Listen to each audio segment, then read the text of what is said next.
Olá, bem-vindo ao canal. Eu sou Kênia Defante por aqui. Eu te ajudo a ler a Bíblia de uma forma simples. Nessa sequência de vídeos, nós estamos contando a história, toda a Bíblia como uma só história do começo ao fim. Se é a primeira vez que um vídeo meu chega até você, se inscreva no canal, curta, compartilhe, comente e vamos juntos nessa jornada em aprendizado pela palavra de Deus. Este livro riquíssimo deixado por Deus para nós, que traz conhecimentos para esta vida e ainda transcende para a eternidade. Nessa sequência, nós vamos iniciar o capítulo 26. Estamos no Novo Testamento. Vimos o nascimento de Jesus no capítulo 24. No capítulo 25, nós vimos o início do ministério do Senhor Jesus, várias curas, milagres que ele operou na vida das pessoas por onde ele passava. Então, vamos para o capítulo 26. Jesus, o Filho de Deus. Jesus e os seus discípulos dirigiam-se para os povoados nas proximidades de Cesareia de Filipe. No caminho, ele lhes perguntou: Quem o povo diz que eu sou? Eles responderam: Alguns dizem que és João Batista, outros Elias e ainda outros um dos profetas. E vocês? Perguntou ele. Quem vocês dizem que eu sou? Pedro respondeu: Tu és o Cristo. Jesus os advertiu que não falassem a ninguém a seu respeito. Então ele começou a ensinar-lhes que era necessário que o Filho do Homem sofresse muitas coisas e fosse rejeitado pelos líderes religiosos, pelos chefes dos sacerdotes e pelos mestres da lei, fosse morto e 3 dias depois ressuscitasse. Ele falou claramente a esse respeito. Então Pedro, chamando-o à parte, começou a censurá-lo. Jesus, porém, voltou-se, olhou para os seus discípulos e repreendeu Pedro, dizendo: Para trás de mim, Satanás, você não pensa nas coisas de Deus, mas nas dos homens. Então ele chamou a multidão e os discípulos e disse: Se alguém quiser acompanhar-me, negue-se a si mesmo, tome a sua cruz e siga-me, pois quem quiser salvar a sua vida, a perderá. Mas quem perder a sua vida por minha causa e pelo evangelho, a salvará. Evangelho é a mensagem de que Jesus veio para reconciliar a humanidade com Deus e que cada indivíduo pode aceitar essa dádiva imerecida e iniciar um relacionamento com Ele. Evangelho é sinônimo de boa nova. Pois que adianta ao homem ganhar o mundo inteiro e perder a sua alma? Ou o que o homem poderia dar em troca de sua alma? Se alguém se envergonhar de mim e das minhas palavras nessa geração adúltera e pecadora, o Filho do Homem se envergonhará dele quando vier na glória de seu Pai com os santos anjos. A transfiguração. 6 dias depois, Jesus tomou consigo Pedro, Tiago e João e os levou a um alto monte, onde ficaram a sós. Ali ele foi transfigurado diante deles. Suas roupas se tornaram brancas, de um branco resplandecente, como nenhum lavandeiro no mundo seria capaz de branqueá-las. E apareceram diante deles Elias e Moisés, os quais conversavam com Jesus.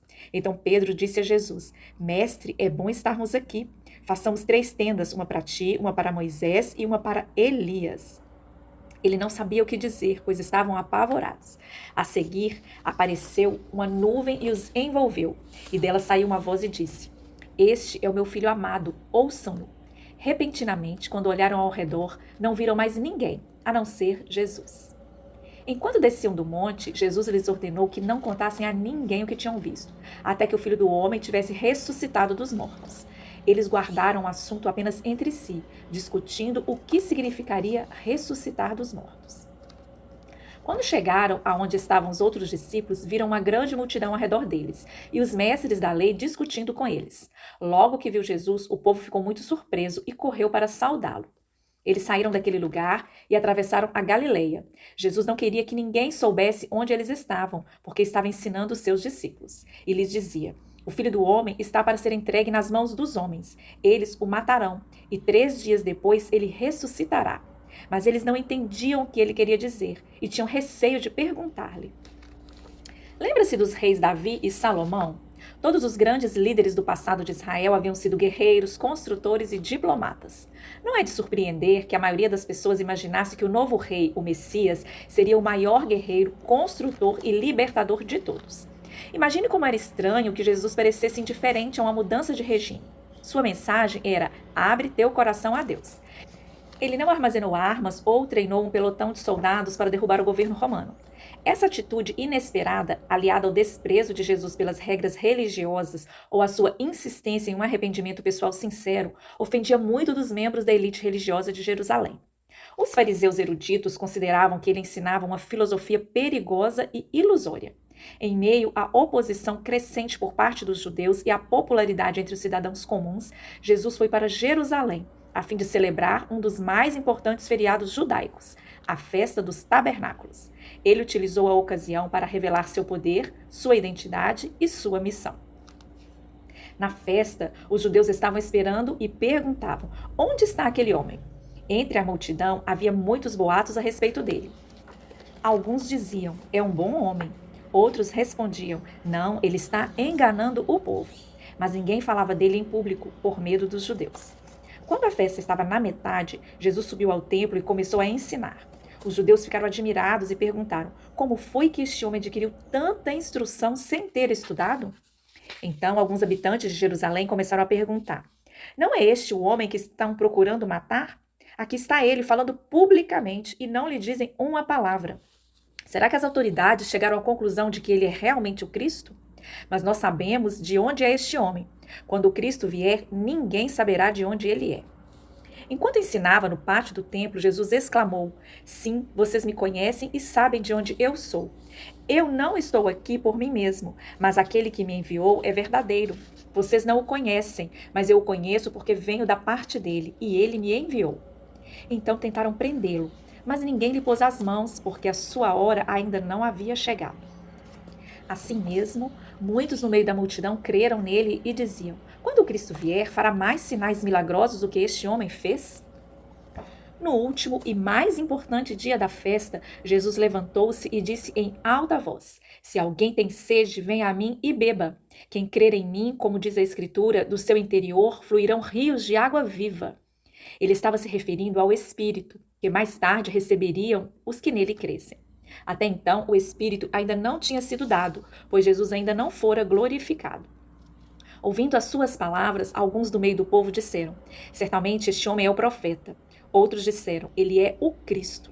Ainda outros perguntaram: como pode o Cristo vir da Galileia? A Escritura não diz que o Cristo virá da descendência de Davi, da cidade de Belém, onde viveu Davi? Assim, o povo ficou dividido por causa de Jesus. Alguns queriam prendê-lo, mas ninguém lhes pôs as mãos. Quando Jesus pregava, fazia muitas afirmações que mexiam com os brios das pessoas. Ele dizia ser a luz, porém apenas o próprio Deus é a fonte da luz. Dizia vir das alturas, porém apenas Deus pode habitar no céu. Jesus oferecia uma escolha clara e decisiva: creia em mim e conheça o poder de Deus em sua vida, ou continue na escuridão espiritual. Esta mensagem modificaria tudo. Falando novamente ao povo, Jesus disse: eu sou a luz do mundo. Quem me segue nunca andará em trevas, mas terá a luz da vida. Os fariseus lhe disseram: você está testemunhando a respeito de si próprio. O seu testemunho não é válido. Respondeu Jesus: ainda que eu mesmo testemunhe em meu favor, o meu testemunho é válido, pois eu sei de onde vim e para onde vou. Mais uma vez, Jesus lhes disse: eu vou embora e vocês procurarão por mim e morrerão em seus pecados. Para onde eu vou, vocês não podem ir. Isso levou os judeus a perguntarem: será que ele irá matar-se? Será por isso que ele diz: para onde eu vou, vocês não podem ir? Mas Jesus continuou: vocês são daqui de baixo, eu sou lá de cima. Vocês são deste mundo, eu não sou deste mundo. Eu disse que vocês morrerão em seus pecados. Se vocês não crerem que eu sou, de fato vocês morrerão em seus pecados. Tendo dito essas coisas, muitos creram nele. Disse Jesus aos judeus que haviam crido nele: se vocês permanecerem firmes na minha palavra, verdadeiramente serão meus discípulos, e conhecerão a verdade, e a verdade os libertará. Asseguro que, se alguém obedecer à minha palavra, jamais verá a morte. Diante disso, os judeus exclamaram: agora sabemos que você está endemoniado. Abraão morreu, bem como os profetas. Mas você diz que, se alguém obedecer a sua palavra, nunca experimentará a morte. Você é maior do que o nosso pai Abraão? Ele morreu, bem como os profetas. Quem você pensa que é? Respondeu Jesus: se glorifico a mim mesmo, a minha glória nada significa. Meu Pai, que vocês dizem ser o seu Deus, é quem me glorifica. Vocês não o conhecem, mas eu o conheço. Se eu dissesse que não o conheço, seria mentiroso como vocês. Mas eu de fato o conheço e obedeço a sua palavra. Abraão, pai de vocês, regozijou-se porque veria o meu dia. Ele o viu e alegrou-se. Disseram os judeus: Você ainda não tem 50 anos e viu Abraão? Respondeu Jesus: Eu afirmo que, antes de Abraão nascer, eu sou. Então eles apanharam pedras para apedrejá-lo, mas Jesus escondeu-se e saiu do templo. O dano estava feito. Jesus falou à multidão, que já existia antes mesmo de Abraão nascer. Falou a todos que sua vida não teria começo. Falou que era Deus. A multidão se transformou em uma horda de linchadores. Os conselheiros de judeus talvez tenham lhe pedido que desse aos líderes religiosos um tempo para eles se acalmarem. Porém, o Filho de Deus não podia ser freado.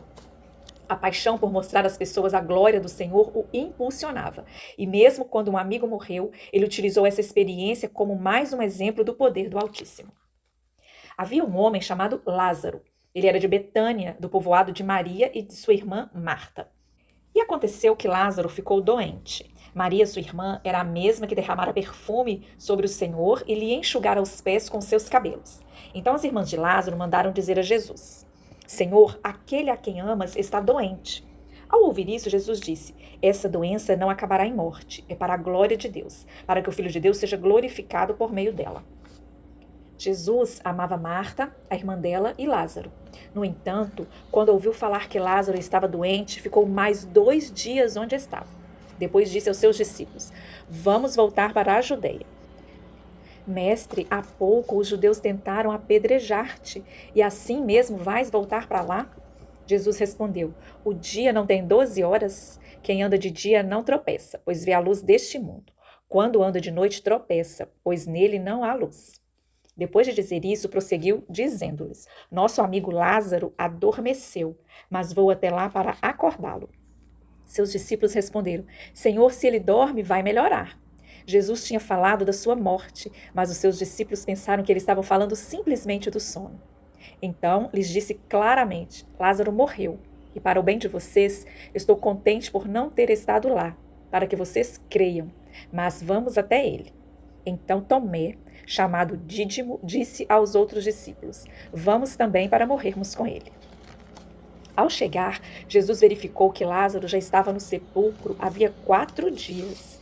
Betânia distava cerca de 3 quilômetros de Jerusalém, e muitos judeus tinham ido visitar Marta e Maria para confortá-las pela perda do irmão. Quando Marta ouviu que Jesus estava chegando, foi encontrá-lo, mas Maria ficou em casa. Disse Marta a Jesus: Senhor, se estivesses aqui, o meu irmão não teria morrido. Mas sei que mesmo agora Deus te dará tudo o que pedires. Disse-lhe Jesus: O seu irmão vai ressuscitar. Marta respondeu: Eu sei que ele vai ressuscitar na ressurreição, no último dia. Disse-lhe Jesus: Eu sou a ressurreição e a vida. Aquele que crê em mim, ainda que morra, viverá. E quem vive e crê em mim não morrerá eternamente. Você crê nisso, Marta? Ela lhe respondeu: Sim, Senhor, eu tenho crido que tu és o Cristo, o Filho de Deus, que deveria vir ao mundo. E depois de dizer isso, foi para casa. E chamando à parte Maria, disse-lhe: O mestre está aqui e está chamando você. Ao ouvir isso, Maria levantou-se depressa e foi ao encontro dele. Jesus ainda não tinha entrado no povoado, mas estava no lugar onde Marta o encontrara. Quando notaram que ela se levantou depressa e saiu, os judeus que a estavam confortando em casa seguiram-na, supondo que ela ia ao sepulcro para ali chorar. Chegando ao lugar onde Jesus estava e vendo-o, Maria prostrou-se aos seus pés e disse: Senhor, se estivesses aqui, meu irmão não teria morrido. Ao ver chorando Maria e os judeus que a acompanhavam, Jesus agitou-se no espírito e perturbou-se. Onde o colocaram? Perguntou ele. Vem e vê, Senhor, responderam eles. Jesus chorou. Então os judeus disseram: Vejam como ele o amava. Mas alguns deles disseram: Ele que abriu os olhos do cego não poderia ter impedido que este homem morresse? Jesus, outra vez profundamente comovido, foi até o sepulcro. Era uma gruta com a pedra colocada à entrada. Tirem a pedra, disse ele. Disse Marta, indo ao morto. Senhor, ele já cheira mal, pois já faz 4 dias. Disse-lhe Jesus: Não falei que, se você cresce, veria a glória de Deus? Então tiraram a pedra. Jesus olhou para cima e disse: Pai, eu te agradeço porque me ouviste. Eu sei que sempre me ouves, mas disse isso por causa do povo que está aqui, para que creia que tu me enviaste. Depois de dizer isso, Jesus bradou em alta voz: Lázaro, venha para fora. O morto saiu, com as mãos e os pés envolvidos em faixas de linho e o rosto envolto num pano. Disse-lhe Jesus: tirem as faixas dele e deixem-no ir. A conspiração para matar Jesus. Muitos dos judeus que tinham vindo visitar Maria, vendo o que Jesus fizera, creram nele. Mas alguns deles foram contar aos fariseus o que Jesus tinha feito. Então o chefe dos sacerdotes e os fariseus convocaram uma reunião do sinédrio. O que estamos fazendo? Perguntaram eles. Aí está esse homem realizando muitos sinais milagrosos. Se o deixarmos, todos crerão nele. E então os romanos virão e tirarão tanto o nosso lugar como a nossa nação. Então um deles, chamado Caifás, que naquele ano era o sumo sacerdote, tomou a palavra e disse: Nada sabeis, não percebeis que vos é melhor que morra um homem pelo povo e que não pereça toda a nação. Ele não disse isso de si mesmo, mas, sendo sumo sacerdote naquele ano, profetizou que Jesus morreria pela nação judaica, e não somente por aquela nação, mas também pelos filhos de Deus que estão espalhados, para reuni-los num só povo. E daquele dia em diante resolveram tirar-lhe a vida. Normalmente, um homem procurado fugiria para longe. Jesus, no entanto, foi direto até aqueles que planejavam matá-lo. Era em Jerusalém que se celebrava a Páscoa. O povo precisava ouvir sua mensagem. O tempo era curto. Logo, Jesus entraria em Jerusalém pela última vez. Depois trouxeram crianças a Jesus, para que lhes impusesse as mãos e orasse por elas. Mas os discípulos o repreendiam. Então disse Jesus: Deixem vir a mim as crianças e não as impeçam, pois o reino dos céus pertence ao que são semelhantes a elas. Depois de impor as mãos, partiu dali. Eis que alguém se aproximou de Jesus e lhe perguntou: Mestre, que farei de bom para ter a vida eterna? Jesus respondeu: Por que você me pergunta sobre o que é bom? Há somente um que é bom. Se você quer entrar na vida, obedeça aos mandamentos. Quais? Perguntou ele. Jesus respondeu: Não matarás, não adulterarás, não furtarás, não darás falso testemunho, honra teu pai e tua mãe, e amarás o teu próximo como a ti mesmo. Disse-lhe o jovem: A tudo isso eu tenho obedecido. O que ainda me falta? Jesus respondeu: Se você quer ser perfeito, vá, venda os seus bens e dê o dinheiro aos pobres, e você terá um tesouro nos céus. Depois venha e siga-me. Ouvindo isso, o jovem afastou-se triste, porque tinha muitas riquezas. Então Jesus disse aos discípulos: Digo-lhes a verdade. Dificilmente um rico entrará no reino dos céus. E digo ainda: é mais fácil passar um camelo pelo fundo de uma agulha do que um rico entrar no reino de Deus. Ao ouvirem isso, os discípulos ficaram perplexos e perguntaram: Nesse caso, quem pode ser salvo? Jesus olhou para eles e respondeu: Para o homem é impossível, mas para Deus todas as coisas são possíveis. Então Pedro lhe respondeu: Nós deixamos tudo para seguir-te. Que será de nós? Jesus lhe disse: Digo-lhes a verdade. Por ocasião da regeneração de todas as coisas, quando o Filho do Homem se assentar em seu trono glorioso, vocês que me seguiram também se assentarão em 12 tronos para julgar as 12 tribos de Israel. E todos os que tiverem deixado casas, irmãos, irmãs, pai, mãe, filhos ou campos por minha causa, receberão 100 vezes mais e herdarão a vida eterna. Contudo, muitos primeiros serão últimos e muitos últimos serão primeiros. Enquanto estava subindo para Jerusalém, Jesus chamou em particular os 12 discípulos e lhes disse: Estamos subindo para Jerusalém, e o Filho do Homem será entregue aos chefes dos sacerdotes e aos mestres da lei. Eles o condenarão à morte e o entregarão aos gentios para que zombem dele, o açoitem e o crucifiquem. No terceiro dia ele ressuscitará. Ao se aproximar da Páscoa judaica, muitos daquela região foram para Jerusalém a fim de participarem das purificações cerimoniais antes da Páscoa. Continuavam procurando Jesus e no templo perguntavam uns aos outros: O que vocês acham? Será que ele vai vir à festa? Mas os chefes dos sacerdotes e os fariseus tinham ordenado que, se alguém soubesse onde Jesus estava, o denunciasse para que o pudessem prender. Quantas vezes Jesus pedira a seus seguidores que se contivessem e não revelassem quem ele era e que esperassem? E eles tinham esperado. Agora a espera havia chegado ao fim. Quando Jesus entrou em Jerusalém, deixou que as multidões se regozijassem. Apesar de saber o que aquela semana lhe reservara, por ora queria que aqueles que o amavam se alegrassem e comemorassem. Quando se aproximaram de Jerusalém e chegaram a Betfagé e Betânia, perto do Monte das Oliveiras, Jesus enviou 2 de seus discípulos, dizendo-lhes: Vão ao povoado que está diante de vocês. Logo que entrarem, encontrarão um jumentinho amarrado, no qual ninguém jamais montou. Desamarrem-no e tragam-no aqui. Se alguém perguntar, por que estão fazendo isso? Digam-lhe, o Senhor precisa dele e logo o devolverá. Eles foram e encontraram um jumentinho na rua, amarrado a um portão. Enquanto desamarravam, alguns dos que ali estavam lhe perguntaram: O que vocês estão fazendo desamarrando esse jumentinho? Os discípulos responderam como Jesus lhes tinha dito e eles os deixaram ir. Trouxeram o jumentinho a Jesus, puseram sobre ele os seus mantos e Jesus montou.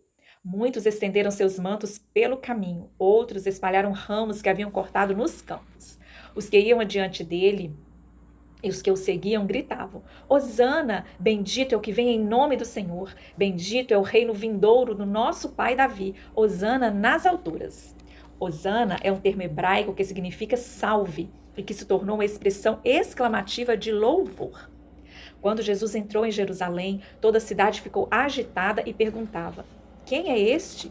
A multidão respondia: Este é Jesus, o profeta de Nazaré da Galileia. Jesus purifica o templo. Jesus entrou no templo e expulsou todos os que ali estavam comprando e vendendo. Derrubou as mesas dos cambistas e as cadeiras dos que vendiam pombas e lhes disse: Está escrito, a minha casa será chamada casa de oração, mas vocês estão fazendo dela um covil de ladrões. Os cegos e os mancos aproximaram-se dele no templo e ele os curou.